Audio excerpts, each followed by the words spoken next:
South ఇండియాలోనే biggest sorry store మన Varahi silks మన విజయవాడ ఎంజీ రోడ్లో డిసెంబర్ 4వ తారీఖున ఘన ప్రారంభం. ప్రీవియస్ సినిమా ఒకటి రెండు కనుక తేడా వస్తే మళ్ళీ వాళ్ళు ఇచ్చే బడ్జెట్ కూడా తగ్గుతుందిగా.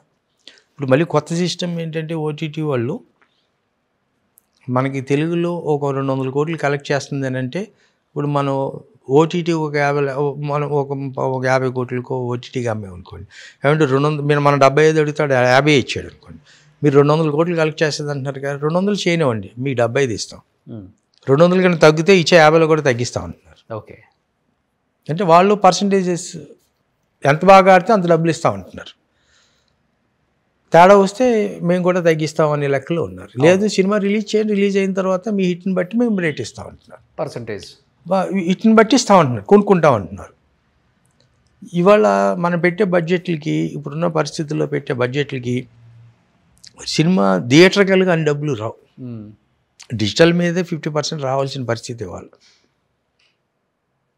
డిజిటల్ థియేటర్కల్గా మనకి మనం పెట్టిన డబ్బులు కానీ అది పెద్ద స్టారా చిన్న స్టారా అని కూడా లేదు కదా సార్. ఇప్పుడు ఒకసారి సినిమా బోల్తా పడిందంటే మొత్తానికి మోసం వచ్చేస్తుంది. ఎందుకంటే మొన్న కూడా ఇప్పుడు దిల్ రాజు ప్రొడక్షన్ నుంచి కూడా దిల్ రాజు వాళ్ళ బ్రదర్ బయటకు వచ్చి క్లియర్గా ఫిగర్స్తో సహా చెప్పేశారు గేమ్ చేంజర్కి కూడా ఎంత లాస్ అయిందని కూడా.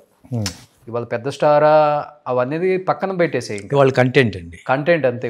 ఇవాళ స్టార్ వాల్యూ అనేది పక్కన పెట్టండి. స్టార్ వాల్యూ దేనికి ఉపయోగపడుతుందంటే ఓ బడ్జెట్కి ఖర్చు పెట్టడానికి ఉపయోగపడుతుంది కొంత, ఓటీటీ కానీ అదర్ లాంగ్వేజ్లో కానీ కొంచెం ముందుకు రావడానికి ఉపయోగపడుతుంది తప్పితే తేడా వస్తే ఎక్కడికి వెళ్తుందో కూడా తెలియట్లేదు. ఇవాళ కంటెంట్ ఉంటే ఈ హీరో కొత్తనైనా చూస్తున్నారు, లేదు స్టార్నైనా చూస్తున్నారు. కంటెంట్ లేకపోతే స్టార్ సినిమా కూడా మ్యాట్నికి జనాలు లేరు.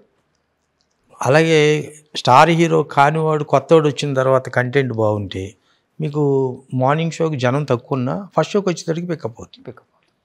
ఎగ్జాక్ట్లీ. సో ఇవాళ ఓన్లీ కంటెంట్. ఎందుకు కంటెంట్ మీద వాళ్ళ జనాలు అంటే మనం కోవిడ్ టైంలో ఇండియాలో ఉన్న అన్ని కంటెంట్ సినిమాలు మనం చూసేసాం,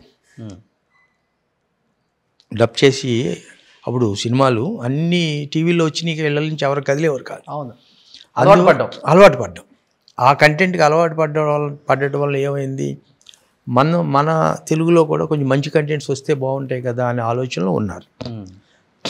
ఇంకొకటి సినిమా రిలీజ్ అయిన 2 వారాలకి 3 వారాలకి ఓటీటీలో వచ్చేస్తుంది. ఇంతమందిని వేసుకుని ఫ్యామిలీతో వెళ్ళాలా థియేటర్కి, మిడిల్ క్లాస్ కానీ కొంత ఇక ఫ్యాన్ ఫాలోవర్స్ అంటారా వాళ్ళు తప్పదు, వాళ్ళు మార్నింగ్ షోకి వెళ్ళిపోతారు. దాని తర్వాత సినిమా బాగుపోతే వాళ్ళు జనం రావట్లేదు కదా. అవును, బాగుంటే వస్తున్నారు ఫ్యాన్స్. ఇప్పుడు ఏమైంది, ఇప్పుడు పాన్ ఇండియా పాన్ వరల్డ్ అయిన తర్వాత ఇప్పుడు మీ ప్రభాస్ గారు, మీ అడవి రాముడు ఈరోజు పాన్ వరల్డ్ స్టార్. అవును, నాకు తెలిసినంత వరకు వాళ్ళలోనే అంటే తెలుగు హీరోస్లో హైయెస్ట్ ఫ్యాన్స్ ఉన్న ఒకే ఒక హీరో అంటే ప్రభాస్ అని చెప్పు. No doubt. వేరే తెలుగులో కాదు, తెలుగులో ప్రైవసీ లేదు, తెలుగులోనే కాదు ఇండియాలో ఇండియన్ ఫిలింకి ఉన్న ఫ్యాన్స్లో మొట్టమొదటి వాడు నాకు తెలిసి ప్రభాస్. No doubt. అతనికి ఉన్న ఫ్యాన్ ఫాలోవర్సు అంటే అడ్వాంటేజ్ ఏమైందంటే ప్రభాస్ని అన్ని జనరేషను ఇష్టపడుతున్నారు, పిల్లలు, యూత్, పెద్దోళ్ళు కూడా. అక్కడ అతనికి ప్లస్ అయింది.